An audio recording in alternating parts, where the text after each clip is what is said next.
All right, you guys are live now. I apologize for that.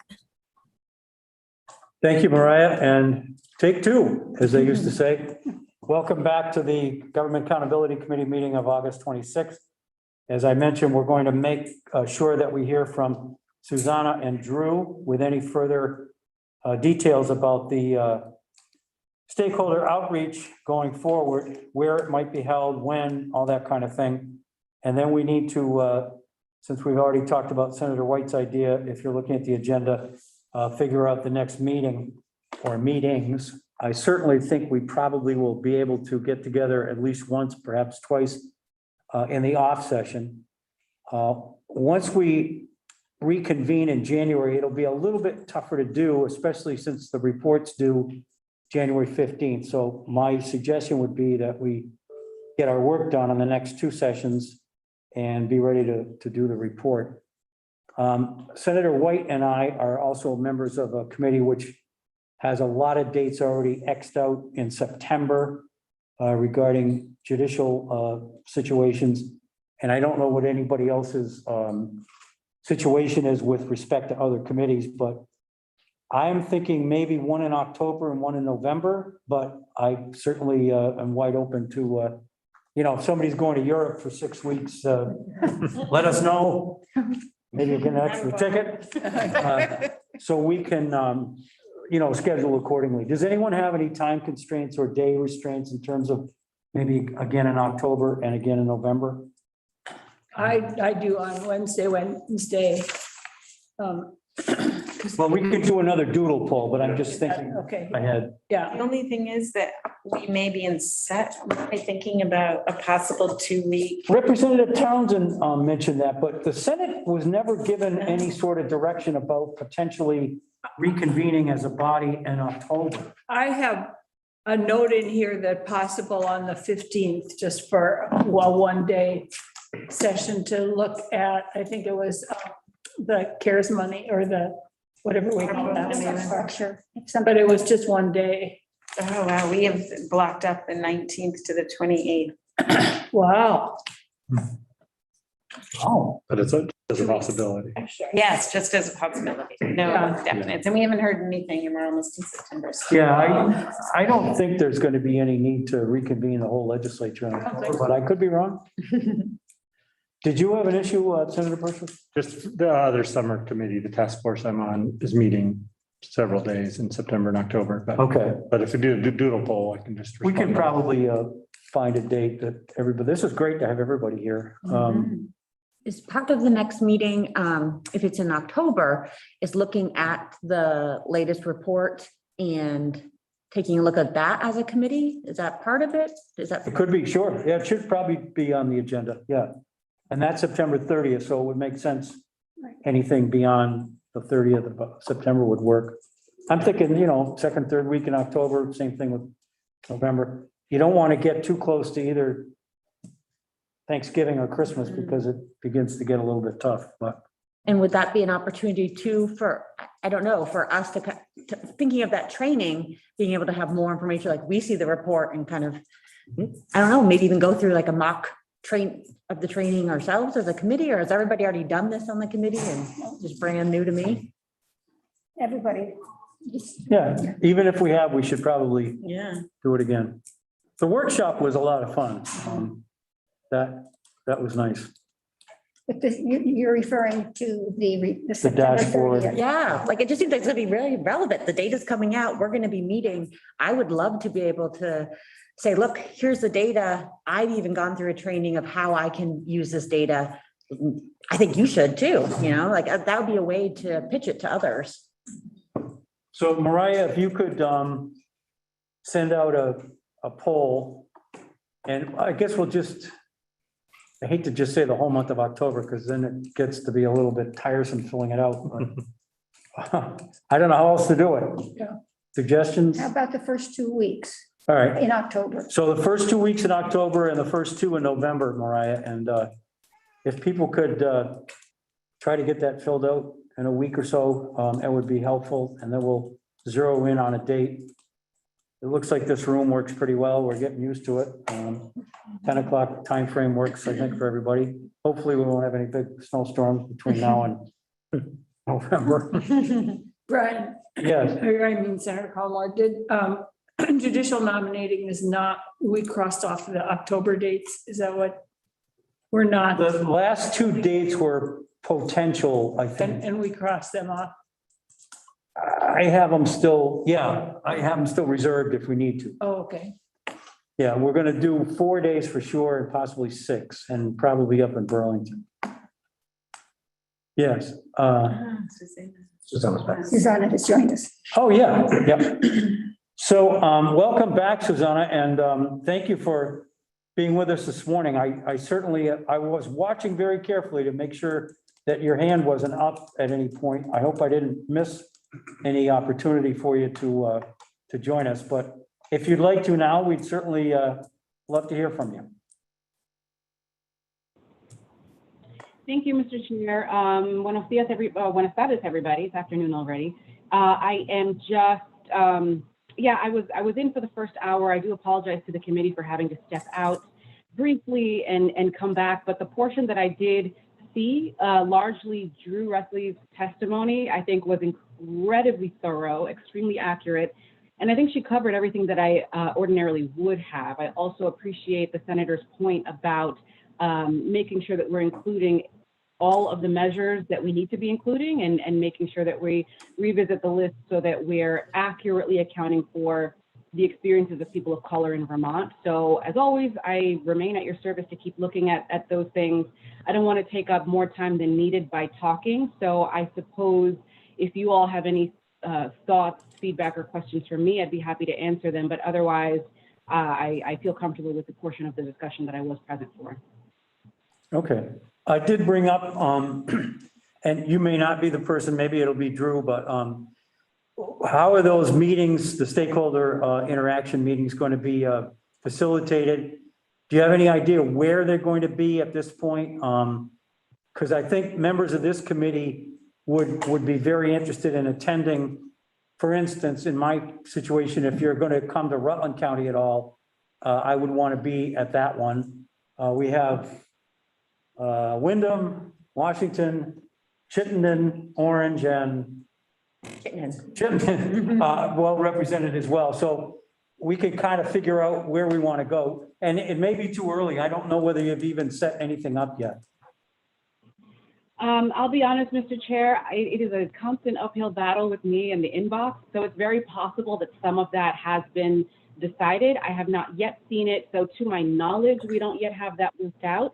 But that said, I think it's incredibly important to have the local elected represented. And so it's my intention that if we're doing in-person meetings around the state, first of all, I would expect to go to every region, every county, and just get as local as possible if we're doing in-person meetings.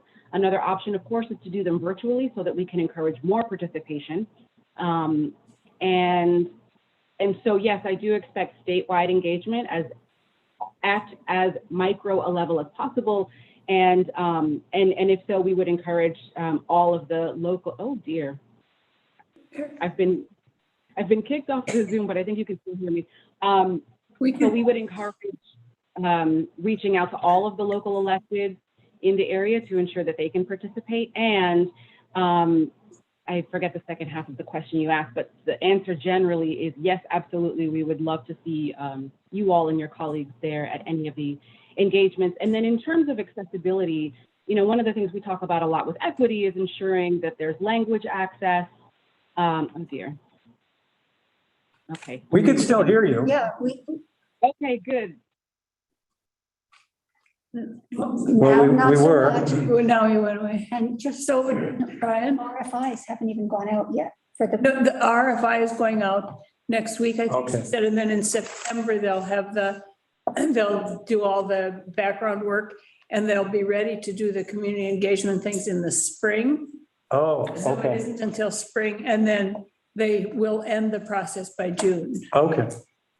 All right, thank He you, said, did you have those same notes?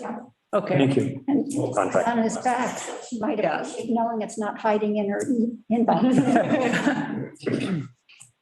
Yeah, you got some extra time, Susanna. Did All you, right. did you have, were able to hear what Senator White overviewed from our notes earlier? Yes, yes, the timeline, I did hear that part. Thank you very much.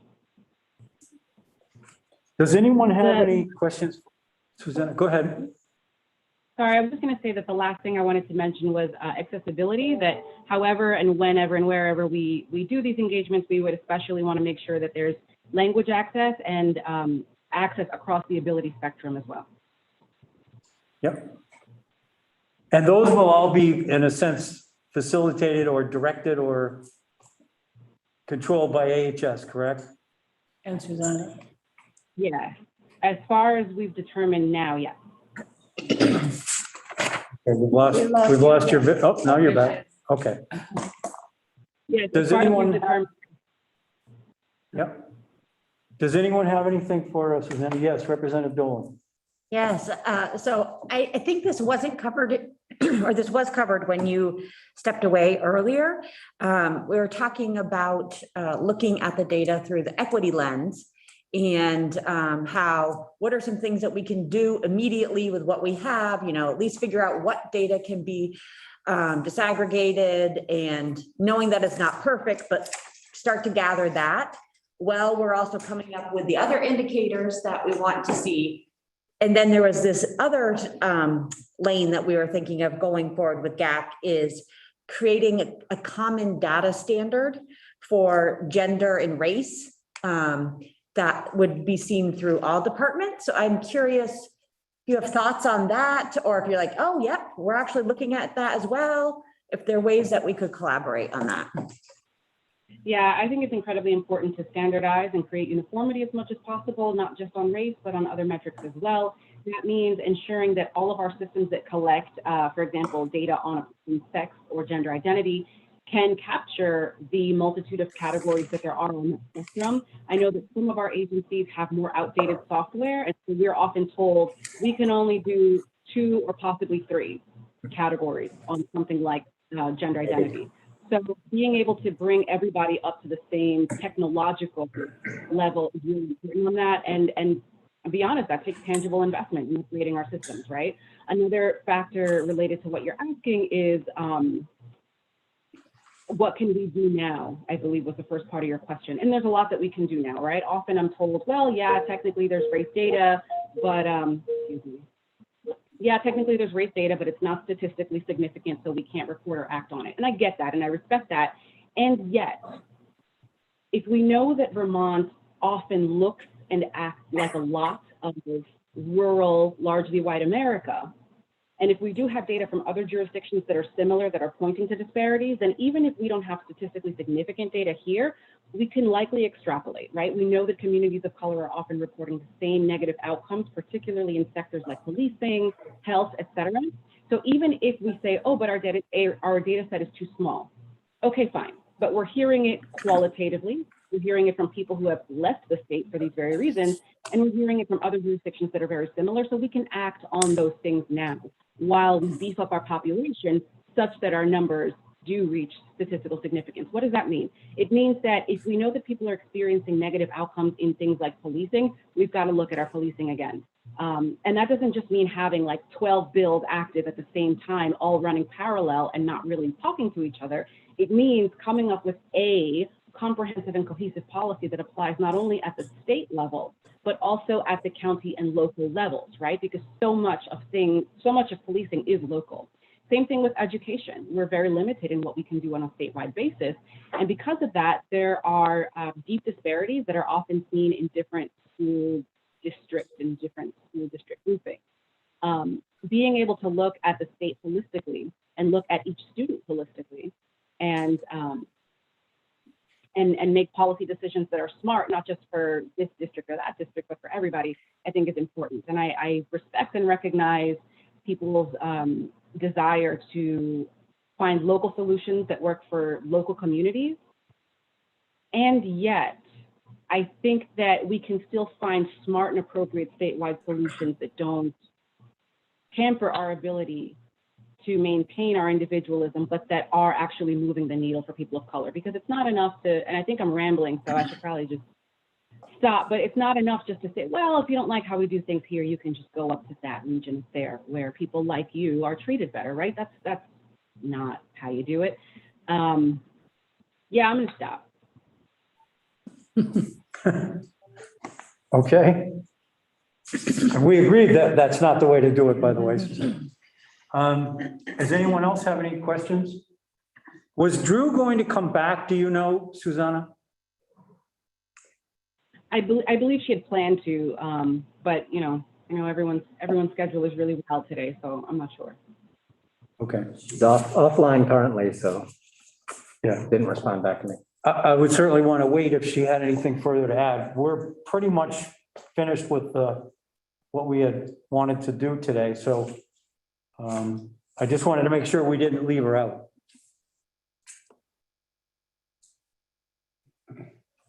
Okay, so we have a doodle poll coming out, and we'll look at another meeting in October and another in November.